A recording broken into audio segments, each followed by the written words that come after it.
بسم الله الرحمن الرحيم. الحمد لله رب العالمين والعاقبة للمتقين والصلاة والسلام على سيدنا محمد وعلى آله وأصحابه أجمعين. اما بعد، گزشتہ نشست کے اندر صحت کے حوالے سے آداب ذکر کیے گئے تھے. آج کی مجلس میں انشاءاللہ بیماری کے آداب ذکر کیے جائیں گے، جس کا مطلب یہ ہے کہ ایک انسان کو بیماری کی حالت میں کن شرعی اور اسلامی آداب کا لحاظ رکھنا چاہیے. ان چیزوں کو انشاءاللہ آج کی نشست میں ذکر کیا جائے گا. ایک مسلمان کی زندگی میں آنے والے تمام احوال میں اس بات کی ضرورت ہے کہ وہ ہر پہلو سے اسلام کے آداب کا لحاظ رکھے.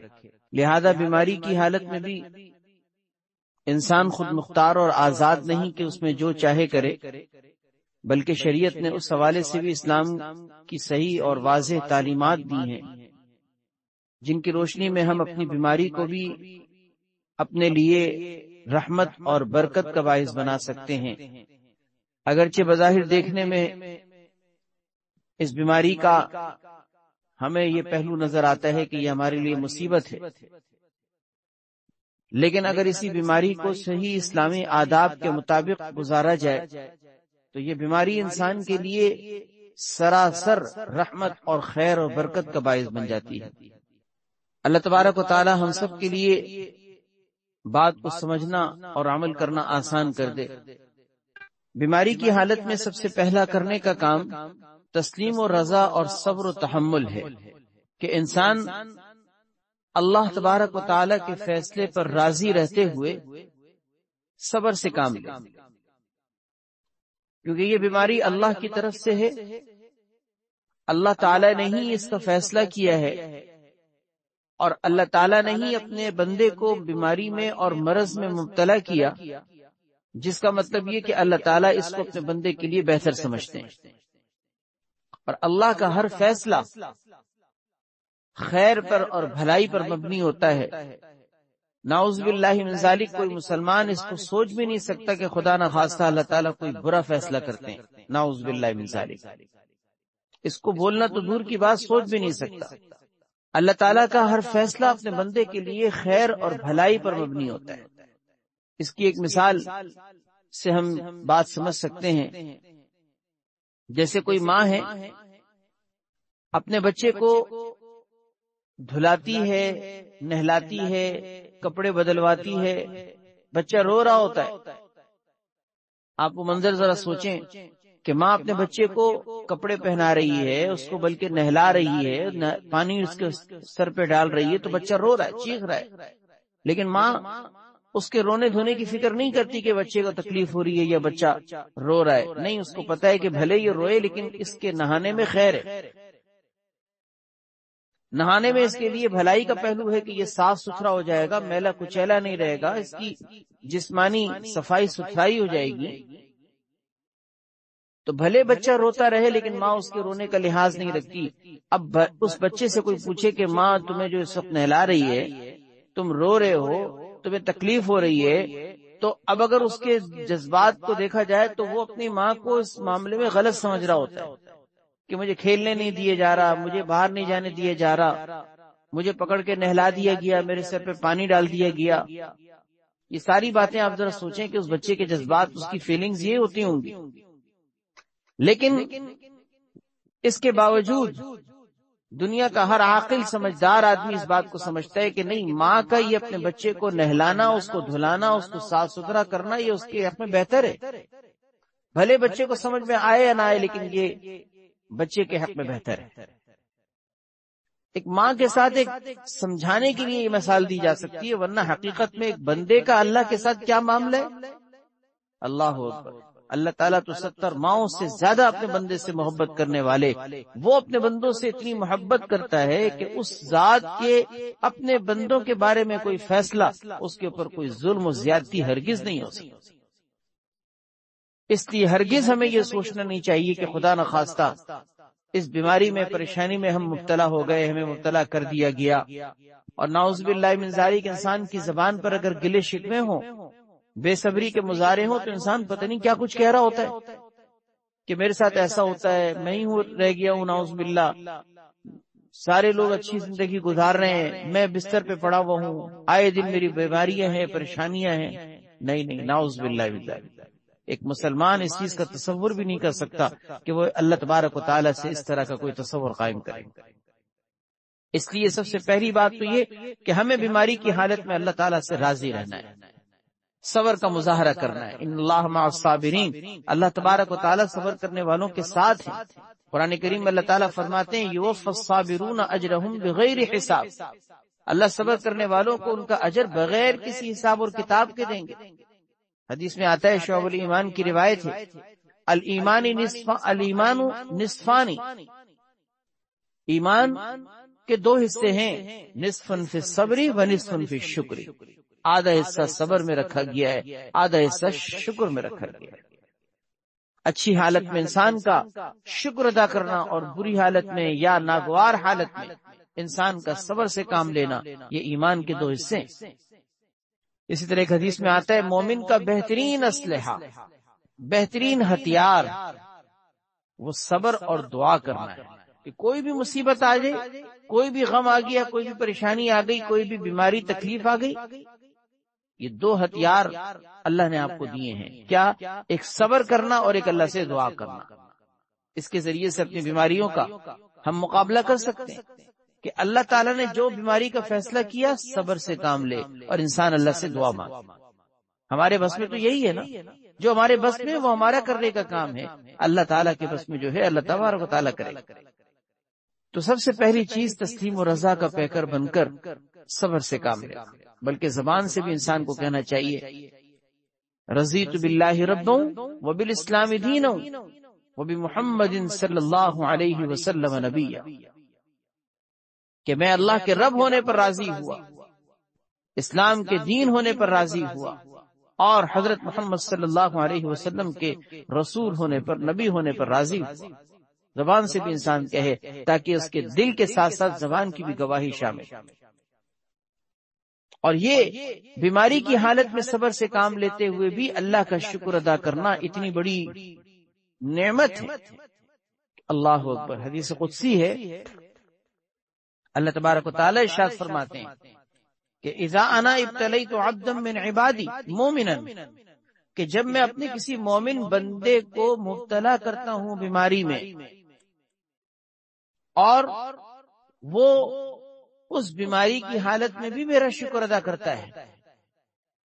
اللہ اکبر. فرمایا کہ وہ اپنے بستر سے اس حالت میں اٹھتا ہے کہ جیسے کہ اس دن کی طرح، جیسے کہ اس کی ماں نے اس کو جنا ہو، کہ بغیر کسی گناہ کے اللہ تبارک و تعالیٰ اس کی حالت کو کر دیتے ہیں کہ ماں کے پیٹ سے پیدا ہونے کی حالت میں جس طرح وہ گناہوں سے پاک اور صاف تھا، اپنے بستر سے وہ گناہوں سے پاک صاف ہو کر کھڑے ہوتا ہے. کس بنیاد پر؟ کہ بیماری کی حالت میں اس نے اللہ کا شکر ادا کیا، ناشکری نہیں. بہرحال پہلا اہم کرنے کا کام یہ ہے کہ ہم بیماری کی حالت میں بھی اللہ سے راضی رہتے ہوئے صبر سے کام، شکوہ نہ کریں، مخلوق کے سامنے کوئی شکوہ شکایت نہ کریں. نعوذ باللہ، ہم ایسا نہ کریں کہ اللہ کی شکایت مخلوق کے سامنے کر رہے. جیسے کہ بعض اوقات انسان لوگوں کے سامنے، سب کے سامنے کوئی حال پوچھے تو پھر لمبی چوڑی داستان شروع کر دیتا ہے کہ ایسا اور ویسا ویسا ویسا. جہاں ضرورت ہے وہاں غم کا اظہار کرنا، وہاں بیماری کا اظہار کرنے میں کوئی حرج کی بات نہیں. ڈاکٹر کے سامنے ہم اپنا مرض کھول کے رکھتے تھے، لیکن ہر ایک کے سامنے گنگانا، ہر ایک کے سامنے تذکرے کہ ایسا ہو گیا ویسا ہو گیا، یہ داستانیں سنانے کی نہیں ہوتی، بلکہ دل کی گہرائیوں سے یہ کہہ دیجئے الحمدللہ. کوئی پوچھے کیا حال ہے؟ الحمدللہ، اللہ کا بہت شکر احسان ہے. ہمارے بزرگوں میں سے ایک بہت بڑے بزرگ گزرے ہیں، حضرت مفتی شفیع صاحب رحمۃ اللہ علیہ، مفتی اعظم پاکستان، حضرت مفتی تقی عثمانی صاحب دامت برکاتہم العالیہ کے بھی والد. انہوں نے یہ واقعہ لکھا ہے کہ ایک بزرگوں میں سے ایک بزرگ تھے ان کے دیوبند کے. فرماتے ہیں کہ ان سے بیماری کی حالت میں کوئی آ کر پوچھتا کہ کیا حال ہے، جیسے عیادت کے لیے کوئی آتا ہے پوچھتا ہے نا بھئی کیا حال حوال ہے، کیسی طبیعت ہے، تو جواب وہ کتنا خوبصورت دیا کرتے تھے. وہ جواب سنیے گا. جواب دیتے تھے جیسے مثلاً اگر ان کو کوئی بخار ہوتا تو کہتے تھے الحمدللہ میری آنکھ صحیح دیکھ رہی ہے، میرے کان صحیح کام کر رہے ہیں، میرے ہاتھ پاؤں صحیح سلامت ہیں، الحمدللہ میرا پیٹ بھی صحیح ہے، الحمدللہ مجھے بہت ساری نعمتیں حاصل ہیں، بس ایک بخار کی سی تھوڑی سی کیفیت ہے، دعا کرو کہ اللہ پاک اس کو بھی دور کر دے۔ اللہ اکبر۔ یعنی جواب دینے کا اتنا خوبصورت انداز کہ اس میں بھی ہمیں تعلیم ہے اس بات کی کہ دیکھو اس حالت میں بھی سوچو گے تو تمہیں 10 قسم کی نعمتیں زیادہ نظر آئیں گی اور تکلیف تمہیں کم نظر آئے گی۔ ہم یہ سوچ رہے ہوتے ہیں کہ جی بخار ہو گیا، یہ نہیں سوچ رہے ہوتے کہ پیٹ تو صحیح ہے، ہاتھ پاؤں تو سلامت ہیں، انسان کی نظریں تو صحیح کام کر رہی ہیں، کان تو صحیح سلامت ہیں۔ وہ جو نعمت حاصل ہیں ان کو بھول جاتے ہیں اور ایک چیز کو فوکس کر رہے ہوتے ہیں کہ جی میرے سر میں درد ہو رہا ہے۔ اللہ اکبر۔ تو جب انسان کے سوچنے کا انداز یہ ہو نا کہ نعمتیں انسان کی نگاہوں میں ہوں، نعمتوں کو فوکس کر رہا ہو، تو اس کو پھر بیماری نہیں لگتی، اس کو یہ نعمتوں کا احساس اس کو شکر میں مبتلا کر دیتا ہے۔ اللہ پاک ہمیں یہ سوچ عطا فرمائے۔ بہرحال پہلا کام تو یہ ہو گیا کہ صبر و تحمل کرنا تسلیم و رضا کی کیفیت کے ساتھ۔ دوسرا کام امید ثواب و صحت، کہ بیماری کی حالت میں ثواب کی امید رکھنا اور صحت کی امید رکھنا، دونوں چیزوں کی امید رہے۔ ثواب کی امید کا مطلب یہ ہے کہ بیماری کی حالت میں جتنے بھی انعامات اللہ رب العزت نے دینے کے وعدے کیے ہیں ان ساری چیزوں کے لیے پر امید رہنا کہ انشاءاللہ مجھے بیماری کی وجہ سے اللہ تبارک و تعالیٰ وہ انعامات عطا کریں گے۔ جیسے مثلاً بیماری کی حالت میں انسان کے گناہ معاف ہوتے ہیں تو یہ امید رکھے کہ انشاءاللہ میرے گناہ معاف ہوں گے۔ اسی طریقے سے بیماری کی حالت میں انسان کے درجات بلند ہوتے ہیں، یہ امید رکھے کہ انسان اللہ تبارک و تعالیٰ میرے درجات بلند کریں گے انشاءاللہ۔ اسی طرح بیماری کی حالت میں انسان کے جو خیر کے اعمال تھے جو وہ صحت میں کیا کرتا تھا، صحت مندی کی حالت میں کیا کرتا تھا، وہ سب جاری ہوتے ہیں، تو انسان یہ امید رکھے کہ انشاءاللہ میں صحت مند ہونے کی حالت میں جو مسجد جایا کرتا تھا، نماز جماعت کے ساتھ پڑھا کرتا تھا، اسی طریقے سے رات کو تہجد کے لیے اٹھا کرتا تھا، اور میں صحت کی حالت میں قرآن کی تلاوت کیا کرتا تھا، آج بستر پہ پڑا ہوں، مجھ سے یہ چیزیں چھوٹ رہی ہیں، لیکن انشاءاللہ مجھے اس کا اجر پھر بھی ملے گا۔ حدیث میں ہے نا، آپ نے سنا ہوگا کہ انسان کی صحت مندی کی حالت میں جو اعمال ہے ان کا وہ اعمال کا سلسلہ بیماری کی حالت میں اللہ تعالیٰ فرشتوں سے کہتے ہیں کہ جاری رکھو، اس کا سلسلہ جاری رکھو، جو تم اس کے اعمال لکھا کرتے تھے وہ لکھتے رہو، بھلے وہ نہیں کر رہا۔ تو اللہ تعالیٰ سے ثواب کی امید رکھنا اور صحت کی امید بھی رکھنا، صرف امید ثواب کی نہیں بلکہ ثواب کے ساتھ ساتھ صحت کی امید بھی رکھنا کہ انشاءاللہ میں صحیح ہو جاؤں، انشاءاللہ مجھے اللہ صحت دے دیں گے، یہ امید رکھنا۔ ایسا نہ ہو کہ خدا نخواستہ شیطان بعض اوقات انسان کو مایوس کر دیتا ہے، مایوسی کی کیفیت کا شکار نہ ہونا، کیونکہ یہ بیماری کو انسان اپنے اوپر اگر مسلط کر دے کہ اب تو میں صحیح ہونے کا نام نہیں لے سکتا، اب تو میں گیا، اب تو میں ایسا نہیں، یہ چیزیں انسان کو اللہ کی رحمت سے مایوسی کی طرف لے جانے والی باتیں۔ لا تقنطوا من رحمت اللہ، اس کا تعلق صرف گناہگار سے نہیں ہے کہ گناہ کی حالت میں انسان اگر گناہ کر لیتا ہے تو پھر اللہ کی رحمت سے مایوس نہ ہو، نہیں، زندگی کے تمام معاملات میں اللہ کی رحمت سے مایوس نہ ہو۔ کوئی رزق کی تنگی کا شکار ہے، امید رکھے کہ انشاءاللہ اللہ فراوانی عطا کریں گے۔ کوئی بیماری میں مبتلا ہے، امید رکھے کہ انشاءاللہ اللہ صحت دیں گے۔ کوئی غم میں مبتلا ہے، امید رکھے کہ اللہ غم کو دور کر دیں گے۔ کوئی گناہ ہو گیا، امید رکھے کہ انشاءاللہ اللہ میری توبہ قبول کر لیں گے، اور توبہ کرے اللہ سے معافی مانگتے ہوئے اس بات کی امید رکھے۔ گویا سارے معاملات میں اللہ سے امید رکھنا، اللہ سے امید رکھنا، اللہ سے امید رکھنا۔ یہ امید ایسی چیز ہے کہ امید کا دامن انسان اگر تھام لے تو بڑے سے بڑے غم چکنا چور ہو کر رہ جاتے ہیں۔ اور شیطان کی یاد رکھیں بھرپور کوشش ہوتی ہے کہ وہ اللہ کی رحمت سے مایوس کر دیتا ہے انسان۔ آپ سوچیں بیماری کی حالت میں حضور اکرم صلی اللہ علیہ وسلم جب کسی کی عیادت کرتے تھے تو عیادت کے موقع پر کیا پڑھتے تھے؟ ایک مشہور دعا ہے نا، ہم سب کو انشاءاللہ یاد ہوگی، نہ ہو تو ہمیں یاد کرنی چاہیے، لا بأس طہور انشاءاللہ۔ آپ اس دعا پہ ذرا غور کریں کہ اس دعا میں کیا کہا گیا، یہ امید ہی تو دلائی گئی ہے، بھئی کوئی حرج کی بات نہیں، پریشان مت ہو، اللہ تعالیٰ اس بیماری کو تمہارے لیے پاکی کا ذریعہ بنا دیں گے۔ آپ بیمار کو تسلی دیتے تھے، بیمار کو تسلی دینے کا مطلب یہی ہے کہ اس کی وہ امید کی کیفیت کو بحال رکھنا، اس کو مایوسی کی طرف نہ جانے دینا۔ اسی طرح ایک حدیث میں آتا ہے اذا دخلتم علی المریض فنفسوا له فی اجلہ، جب تم بیمار کے پاس داخل ہو تو اس کو اس کی زندگی کے بارے میں امید دلاؤ کہ کوئی پریشانی کی بات نہیں، انشاءاللہ صحیح ہو جائیں گے۔ یہ کہو، بھلے ڈاکٹروں نے جواب دے دیا ہو، بھلے ڈاکٹروں نے جواب دے دیا ہے، اب اس کی علاج کی، اس کی صحت کی ظاہری طور پر اسباب میں کوئی امید نہیں، پھر بھی امید اس کو دلاؤ، پھر بھی امید دلاؤ۔ فرمایا جب تم بیمار کے پاس داخل ہو تو اس کی زندگی کی اس کو امید دلاؤ، اس لیے کہ یہ کسی آنے والی چیز کو ٹال نہیں سکتا۔ اگر موت کا فیصلہ ہو گیا ہے تو یہ موت کو ٹال نہیں سکتا تمہارا یہ عمل کہ تم اس کو زندگی کی امید دلاؤ گے۔ اس سے اس کی زندگی اگر ختم ہونے کا فیصلہ ہو چکا ہے تو تمہارے اس کہنے سے اس کی زندگی بڑھے گی تھوڑی، لیکن اس کا دل خوش ہو جائے گا، اس کا دل خوش ہو جائے گا۔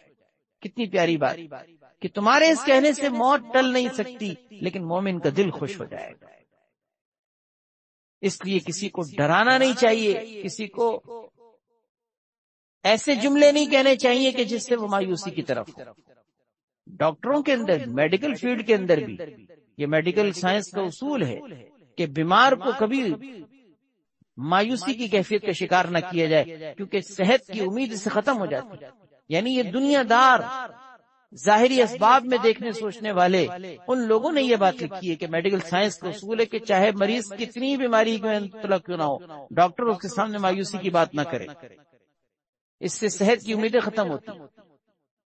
کہتے ہیں آدھی بیماری اس امید کے جوان رکھنے میں ہے کہ انشاءاللہ میں صحیح ہو جاؤں، آدھی بیماری اس سے ختم ہوتی ہے۔ بقیہ انسان آدھی کے لیے کوشش کرتا ہے، علاج معالجہ کرتا ہے۔ اس لیے امید کو جوان رکھنا، امید کو بحال رکھنا۔ حدیث میں آتا ہے، حدیث قدسی ہے، انا عند ظن عبدی بی، میں اپنے بندے کے ساتھ ویسا ہی معاملہ کرتا ہوں جیسے کہ وہ مجھ سے امید رکھتا ہے۔ ایک شخص کے پاس آپ صلی اللہ علیہ وسلم داخل ہوئے عیادت کے لیے، آپ نے فرمایا لا باس طہور انشاءاللہ، اس کو بخار ہو رہا تھا، آپ نے حسب عادت، حسب معمول آپ نے دعا دی کہ کوئی حرج کی بات نہیں ہے، پریشانی کی بات نہیں ہے، تم صحیح ہو جاؤ گے، آپ نے اس کو تسلی دی۔ تو وہ کوئی بوڑھا شخص تھا، کوئی بوڑھا شخص تھا، اس کے مزاج میں یا تو چڑچڑاہٹ ہو گئی تھی کہ اس نے آگے سے یہ کہہ دیا کہ نہیں نہیں، یہ بخار ہے جو ایک بوڑھے کو آ کر لگا ہے اور اس کو قبر تک پہنچا دے گا۔ آپ صلی اللہ علیہ وسلم نے فرمایا کہ اگر تم یہ سمجھتے ہو تو پھر ایسے ہی ہوگا۔ یعنی آپ نے فرمایا کہ تمہاری اگر امید کی ایسی کیفیت بن گئی ہے کہ تم یہ سمجھتے ہو کہ تم مر جاؤ گے، جیسا تم سمجھتے ہو ویسا ہی ہوگا۔ اس کا مطلب کیا کہ تمہیں ایسا نہیں سوچنا چاہیے، یہ غلط سوچ۔ اس لیے دوسرا کرنے کا کام یہ ہے کہ ثواب کی امید رکھنا اور صحت کی امید رکھنا۔ تیسرا کرنے کا کام یہ ہے کہ اللہ سے عافیت کی دعا مانگو، اللہ سے عافیت کی دعا مانگو کہ بیماری کی حالت میں بھی عافیت کون دے گا، اس سے شفا کون دے گا؟ وَإِذَا مَرِضْتُ فَهُوَ يَشْفِينِ، اللہ ہی تو شفا دینے والا ہے نا۔ جب اللہ ہی دینے والا ہے تو کیوں نہ ہم اللہ سے مانگے، اللہ سے مانگے، عافیت مانگے۔ ربنا آتنا فی الدنیا حسنہ، یہ دعا مانگے۔ اللہم انی اسألک العفو والعافیہ، یہ دعا مانگے۔ اسی طریقے سے اللہم انی اسألک علما نافعا وعملا متقبلا ورزقا واسعا وشفاء من کل داء۔ شفا کی بہت ساری دعائیں ہیں، نہ اگر ہمیں عربی میں یاد ہو ہم اپنی زبان میں مانگے، اللہ سے مانگے اللہ مجھے شفا دے دے۔ اللہ کا وعدہ ہے کہ تم مجھ سے دعا مانگو میں تمہاری دعا قبول کروں گا، تو ہم اللہ سے مانگیں کہ اللہ مجھے شفا دے دے، اللہ مجھے صحت دے دے، اللہ مجھے تندرستی دے دے، اللہ مجھے توانائی دے دے، اللہ پھر سے مجھے کھڑا کر دے، پھر سے میرے ہاتھوں میں، میرے پاؤں میں طاقت و قوت پیدا کر دے، میری جو ویکنیس ہے یا اسی طریقے سے جو کمزوریاں ہیں، نقاہت، اس کو دور کر دے۔ اللہ سے مانگیں، اللہ سے مانگیں، لیٹے لیٹے اللہ سے مانگے۔ حدیث میں آتا ہے بیمار کی دعا فرشتوں کی دعا کی طرح ہوتی ہے۔ بیماری کی حالت میں جب کوئی بیمار دعا مانگتا ہے اس کی دعا فرشتوں کی طرح ہوتی ہے، فرشتوں کی طرح۔ بلکہ ایک روایت میں تو یہ کہ جب تم بیمار کے پاس داخل ہو تو اس سے دعا کروایا کرو، اس کی دعا فرشتوں کی دعا کی طرح ہوتی ہے، اتنی دعا قبول ہوتی ہے۔ تو اس حالت میں قبولیت دعا کا وقت ہوتا ہے، انسان کو اللہ سے مانگنا چاہیے۔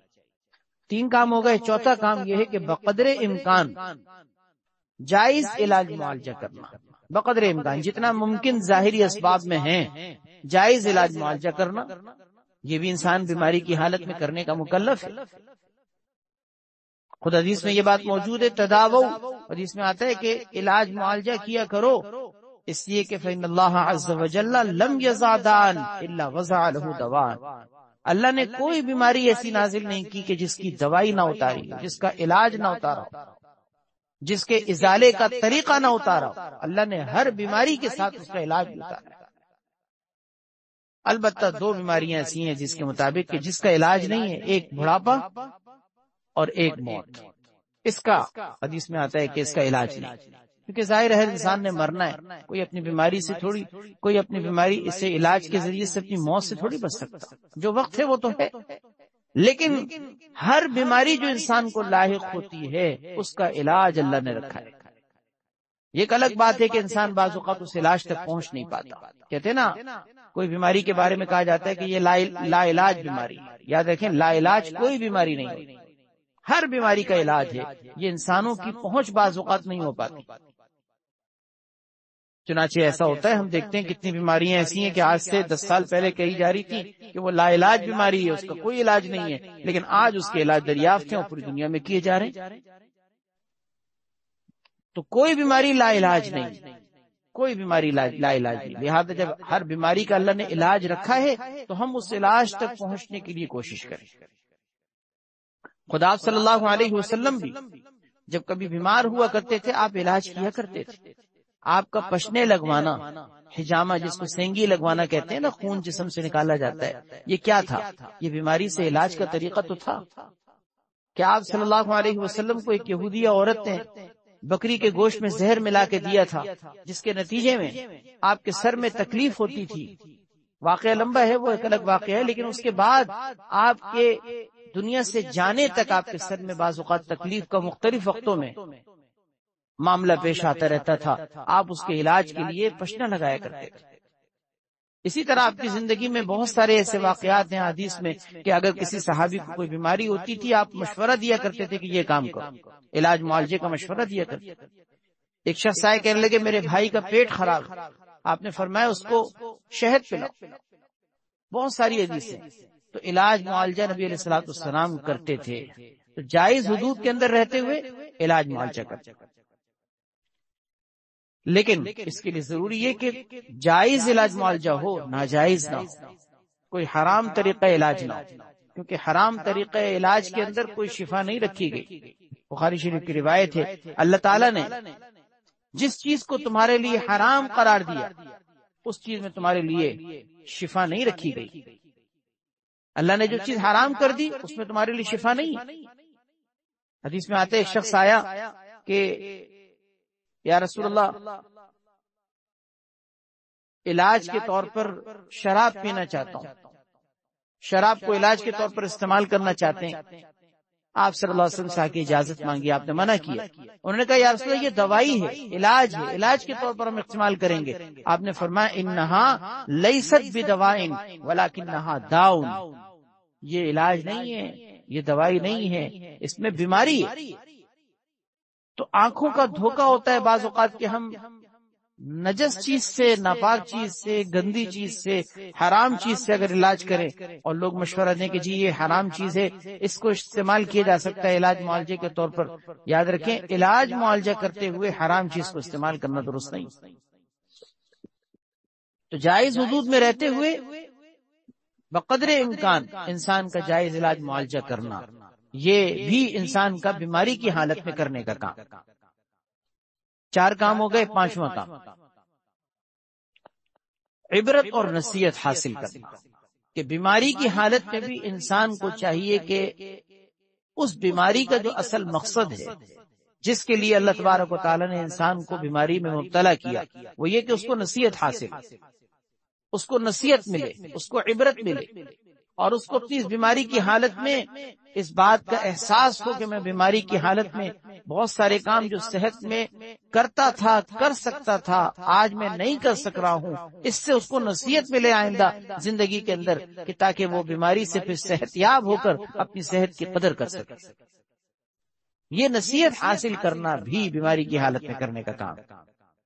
حدیث میں آتا ہے، ابو داؤد شریف کی روایت ہے، ان المؤمن اذا اصابہ السقم، مومن کو جب بیماری لاحق ہوتی ہے پھر اللہ اس کو عافیت اور صحت عطا کر دیتے ہیں، تو یہ اس کے گزشتہ گناہوں کا کفارہ بھی ہوتا ہے اور آئندہ کے لیے اس کے لیے نصیحت کا ذریعہ بھی ہوتا ہے، کہ آئندہ کے لیے وہ نصیحت حاصل کرتا ہے کہ اب میں اپنی صحت کی قدر کروں گا، اب میں اپنی تندرستی کی اور توانائی کی انشاءاللہ قدر کروں گا، یہ اس کے لیے نصیحت کا سامان بن جاتا ہے۔ جبکہ منافق کا معاملہ یہ ہے کہ جب اللہ تعالیٰ اس کو بیماری میں مبتلا کریں اور پھر اس کو عافیت بخشیں، تو یہ اس اونٹ کی طرح ہوتا ہے کہ جس کو اس کے گھر والوں نے باندھ دیا ہو کہ اسے کچھ پتہ نہ ہو کہ کیوں باندھا تھا اور کیوں چھوڑ دیا، یعنی جانوروں کی طرح سے اس کی بیماری آ کر گزر جاتی ہے۔ ایک اونٹ کو جیسے کہ کسی مالک نے باندھا اور اس کے بعد اس کو کھول دیا، نہ باندھنے کا پتہ چلا کہ باندھا کیوں کیا، نہ کھولے جانے کا پتہ چلا کہ کھولا کیوں کیا۔ جیسے اس اونٹ کو نہیں پتا، ایسے اس منافق کو بھی نہیں پتا ہوتا کہ مجھے بیمار کیوں کیا گیا تھا اور صحت کیوں دی گئی۔ کوئی اس کی بیماری کی حالت میں کوئی اس کی نصیحت نہیں ہوتی، پہلے بھی وہ بیماری کی حالت میں مبتلا ہونے سے پہلے بھی وہ دین سے دور تھا، نماز سے دور تھا، فکر آخرت سے دور تھا، ذکر الہی سے دور تھا، نہ ان ساری بیماریوں سے گزرنے کے بعد بھی وہی زندگی کی روٹین لائف، وہی زندگی کی روش، وہی لائف اسٹائل، غفلت میں، بے فکری میں، فکر آخرت سے دور، تو پھر بیماری انسان کی زندگی میں آ کر گزری کیوں، کوئی پتہ نہیں۔ یاد رکھیں، ایک بڑا طبقہ مسلمانوں کا ایسی حالت میں ہوتا ہے کہ بیماری آ کے گزر گئی، قدر نہیں ہوتی۔ میں نے عرض کیا تھا پچھلے بیان میں، اغتنم خمسا قبل خمس، 5 چیزوں کو 5 چیزوں سے پہلے غنیمت جانو۔ اس میں ایک بیماری ہے کہ اللہ تبارک و تعالی نے، اللہ کے نبی صلی اللہ علیہ وسلم نے فرمایا کہ صحت کی قدر کر لو، اس کو غنیمت جانو بیماری کے آنے سے پہلے۔ اس لیے ان بیماریوں کے مقاصد میں ایک بڑا مقصد یہ ہوتا ہے کہ انسان نصیحت حاصل کرے، آئندہ صحت مند ہونے کے بعد، بیماری سے شفا حاصل ہونے کے بعد، اپنی زندگی کی، اپنی صحت کی، اپنی تندرستی کی قدر کرتے ہوئے اس کو آخرت کمانے کا ذریعہ بنائے۔ اللہ تبارک و تعالی ہم سب کو ان بیماریوں کے حوالے سے جو کرنے کے کام ذکر کیے گئے ہیں ان کا لحاظ رکھنے کی توفیق عطا فرمائے۔ یہ آداب کہلاتے ہیں، ان شرعی اسلامی آداب کا لحاظ رکھا جائے تو ہماری زندگی میں آنے والی ہر تکلیف، ہر بیماری، ہر پریشانی انشاءاللہ اللہ تعالیٰ کی طرف سے نعمت بن جائے گی اور ہم اس کو اپنی آخرت کا ذریعہ بنا لیں گے انشاءاللہ۔ اللہ پاک ہم سب کو عمل کی توفیق عطا فرمائے۔ دعا فرمائے اللہ تعالیٰ جو کچھ کہا سنا گیا اس پر ہم سب کو عمل کی توفیق عطا فرمائے۔ الحمدللہ رب العالمین والعاقبۃ للمتقین والصلاة والسلام علی سیدنا محمد وعلی آلہ واصحابہ اجمعین۔ ربنا آتنا فی الدنیا حسنۃ وفی الآخرۃ حسنۃ وقنا عذاب النار۔ ربنا ظلمنا انفسنا وان لم تغفر لنا وترحمنا لنکونن من الخاسرین۔ رب اغفر وارحم وانت خیر الراحمین۔ یا اللہ اپنے فضل و کرم سے ہم سب کے گناہوں کو معاف فرما، یا اللہ ہم سب کی کامل مغفرت فرما، یا اللہ تو ہم سب سے راضی ہو جا، اپنی رضا والے کاموں کے لیے ہم سب کو قبول فرما، ناراضگی والے کاموں سے ہم سب کی حفاظت فرما، ہر شر سے، ہر فتنے سے، ہر تکلیف سے، ہر برائی سے، ہر بیماری سے، ہر آفت سے، ہر بلا سے، یا اللہ ہر حادثے سے، ہر ناخوشگوار واقعے سے ہم سب کی حفاظت فرما، یا اللہ ہر فتنے سے ہماری حفاظت فرما۔ نت نئی پیدا ہونے والی طرح طرح کی بیماریاں جن کا آج سے چند سال پہلے ہم نے نام تک نہ سنا تھا، یا اللہ آج وہ بیماریاں دنیا کے اندر پھیل رہی ہیں، مختلف قسم کے وائرس پھیل رہے ہیں، مختلف قسم کی بیماریاں طرح طرح کی، یا اللہ نت نئی ایسی بیماریاں پیدا ہو رہی ہیں کہ جس کو حدیث کے مطابق ہمارے باپ دادوں نے، ہمارے آبا و اجداد نے جن کو سنا تک نہیں تھا، ایسی بیماریاں وجود میں آ رہی ہیں۔ اللہ ہمیں بھی اور ساری امت کو ان تمام بیماریوں سے محفوظ فرما۔ جو مبتلا ہے اللہ عافیت نصیب فرما، جو بیمار ہے اللہ ان کو صحت عطا فرما، اسپتال میں ہو یا گھروں میں ہو، یا اللہ سب کو صحت عطا فرما، سب کو عافیت نصیب فرما، سب کو شفاء کامل عاجل نصیب فرما۔ اللہ ہمیں اپنی صحت کی قدر کرنے کی توفیق عطا فرما، جو تو نے صحت کی نعمت، تندرستی اور توانائی کی نعمت ہمیں عطا کر رکھی ہے، اللہ ہمیں اس کی قدر کرنے کی توفیق عطا فرما۔ ہمیں اپنی زندگی کی، اپنی صحت کی، اپنے اوقات کی یا اللہ جو نعمتیں تو نے عطا کر رکھی ہیں ہر نعمت کی یا اللہ ہمیں قدر کرنے کی توفیق عطا فرما، نا قدری سے نا شکری سے ہماری حفاظت فرما یا اللہ ہماری اس مجلس کو اپنی بارگاہ میں قبول فرما، اس میں شریک ہونے والوں اور شریک ہونے والیوں کی سے اللہ سب کی تمام دلی مرادوں کو پورا فرما، جائز مقاصد میں کامیابی نصیب فرما، دلوں میں موجود نیک تمنائیں اور آرزویں یا اللہ جو اپنی ذات سے متعلق ہوں یا اپنے بچوں سے متعلق ہوں، اپنی آنے والی نسلوں سے متعلق ہوں، اللہ تمام نیک تمناؤں کو پورا فرما، تمام حاجات کو پورا فرما، تمام مقاصد کی تکمیل فرما یا اللہ خوشیاں عطا فرما، راحتوں اور برکتوں سے مالا مال فرما، دکھوں اور دردوں سے تکلیفوں سے یا اللہ ہر قسم کے ناخوشگوار واقعے سے محفوظ فرما یا رب العالمین، اپنے فضل و کرم سے ہماری اس مجلس کو ہم سب کے لیے اصلاح کا، ہدایت کا، تربیت کا ذریعہ بنا اے رب کریم، اس کا نفع، اس کی خیریں، اس کی بھلائی، اس کا اجر و ثواب دنیا آخرت میں اپنی شان کے مطابق ہمیں عطا فرما، وصلی اللہ وسلم وبارک علی سیدنا محمد وعلی آلہ وصحبہ اجمعین، آمین برحمتک یا ارحم الراحمین۔